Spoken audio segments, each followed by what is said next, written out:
Assalamualaikum warahmatullahi wabarakatuh. Perkenalkan, nama saya Laras Ariska dengan NIM 1714178 dari kelas Ekonomi Syariah C semester 6. Di sini saya akan menjawab beberapa pertanyaan UTS dari mata kuliah Manajemen Perbankan. Baik, langsung saja. Pertanyaan pertama itu dasar hukum perbankan dan bagaimana pengertiannya.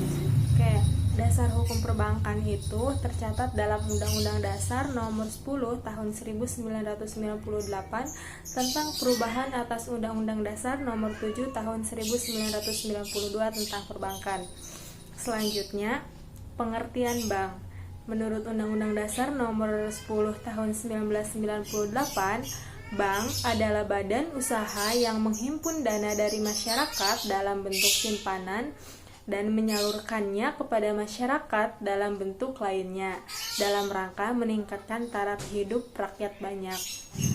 Pertanyaan kedua yaitu peran Bank Indonesia terhadap pemerintah. Nah, kita tahu di Indonesia yang mendapat tanggung jawab sebagai bank sentral itu yaitu Bank Indonesia, sebagaimana amanat pasal 23D Undang-Undang Dasar 1945. Sebagai bank sentral, Bank Indonesia memegang beberapa peran yang penting dalam sistem keuangan di Indonesia. Hubungannya dengan pemerintah yang dapat dilihat dari tugas dan fungsinya yaitu memiliki beberapa peran, yaitu yang pertama membantu pembiayaan APBN melalui penerbitan surat utang negara guna kelancaran pembangunan yang telah dirancang pemerintah. Maka Bank Indonesia dapat membantu melalui penerbitan surat utang negara tersebut. Selanjutnya yaitu pengurus rekening pemerintah di Bank Indonesia.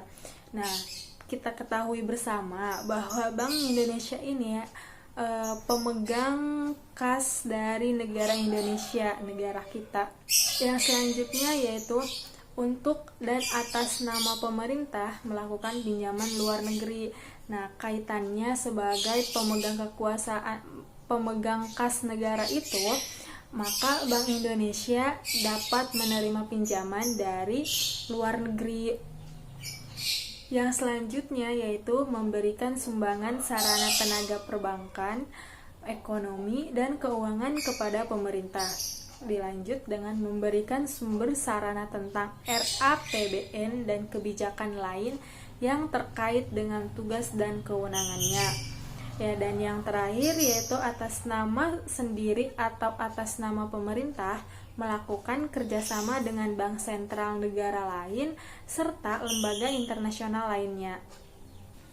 Nah, selanjutnya itu apa sih kegiatan bank? Nah, bank ini bertugas untuk menghimpun dana dari masyarakat. Nah, dana dari masyarakat ini bisa berupa tabungan, simpanan giro, dan simpanan deposito. Nah, selain menghimpun dana dari masyarakat itu, tugas dari bank itu yaitu menyalurkan dana ke masyarakat berupa kredit investasi, kredit modal kerja, kredit perdagangan, kredit konsumtif, dan kredit produktif. Selanjutnya menerima setoran-setoran seperti pembayaran kuliah, pajak, telepon, air. Selanjutnya melayani pembayaran. Nah, pembayaran di sini seperti gaji pensiun, pembayaran dividen, dan juga bisa pembayaran bonus ataupun hadiah. Lanjut dengan jadi bank ini juga dalam pasar modal bisa memberikan atau menjadi penanggung sebagai wali amanat atau sebagai perantara perdagangan efek dan sebagai pedagang efek juga. Yang pertanyaan nomor selanjutnya itu ini membahas tentang COVID-19, di mana kita ketahui bersama bahwa COVID-19 sekarang ini sangat booming sekali, baik di Indonesia maupun di kancah internasional. Dan virus ini sudah menimbulkan ribuan orang meninggal dunia jadi korban dari virus ini. uh, berhubungan dengan ekonomi tentu akan berimbas kepada perekonomian ataupun perbankan. Nah, apa aja sih imbas dari COVID-19 ini terhadap perekonomian di Indonesia, terkhusus pada sektor perbankan? Yang pertama itu imbas dari COVID-19 terhadap perekonomian Indonesia, terkhusus pada sektor perbankan itu, yang pertama menurunnya harga saham atau pasar modal ya. Jadi semakin hari sekarang tuh harga pasar modal semakin menurun gitu. Yang kedua, melemahnya nilai tukar rupiah. Kita ketahui bersama bahwa sekarang nilai tukar rupiah itu sangatlah rendah. Hingga terakhir saya melihat dan membaca bahwasannya nilai tukar rupiah itu sekarang mencapai 17.000, dan dimana itu sangatlah rendah, nilai yang sangat rendah. Yang selanjutnya yaitu berimbas pada kredit perbankan, baik ke penyaluran maupun kualitas asetnya, termasuk ke segmen korporasi. Kita tahu juga bahwa pemerintah telah mengeluarkan kebijakan bahwa bagi orang yang memiliki kredit kepada bank ataupun lembaga lain, maka untuk saat ini karena imbas dari COVID-19 itu, maka kredit dan pembayarannya itu untuk sementara waktu di stop dulu. Apa sih langkah yang diambil oleh pemerintah untuk perekonomian Indonesia pada saat ini mengenai COVID-19?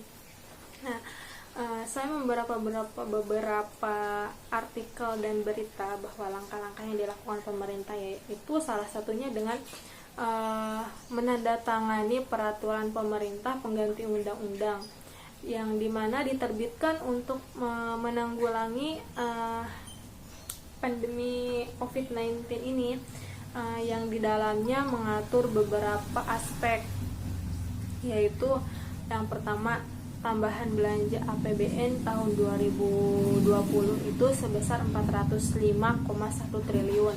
Yang kedua, prioritas anggaran itu dianggarkan untuk bidang kesehatan.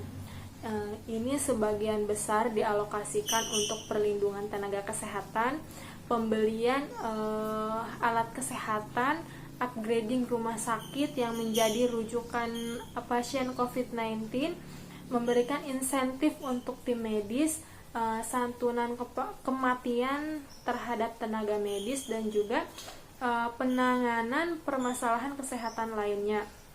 Yang ketiga, prioritas anggaran perlindungan sosial. Yang keempat, prioritas anggaran untuk insentif badan usaha. Dan yang selanjutnya, prioritas di bidang fiskal. Selain dari kebijakan-kebijakan tadi, pemerintah juga mengeluarkan kebijakan bahwasannya diadakannya karantina wilayah. Jadi setiap masyarakat itu dihimbau untuk tetap diam di rumah untuk meminimalisir penyebaran virus corona itu sendiri.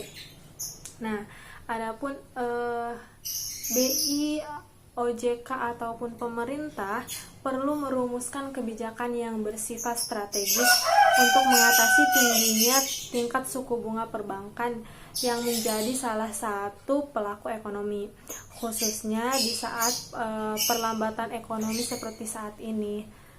Baik, mungkin itu saja yang dapat saya sampaikan. Kurang lebihnya saya mohon maaf karena masih banyak kekurangan dan kesalahan, karena saya juga masih dalam proses, mohon untuk dimaklum. Terima kasih juga saya ucapkan kepada Ibu Yeni selaku dosen pengampu yang telah memberikan tugas ini sehingga saya dapat menyelesaikan tugas ini. Terima kasih. Wassalamualaikum warahmatullahi wabarakatuh.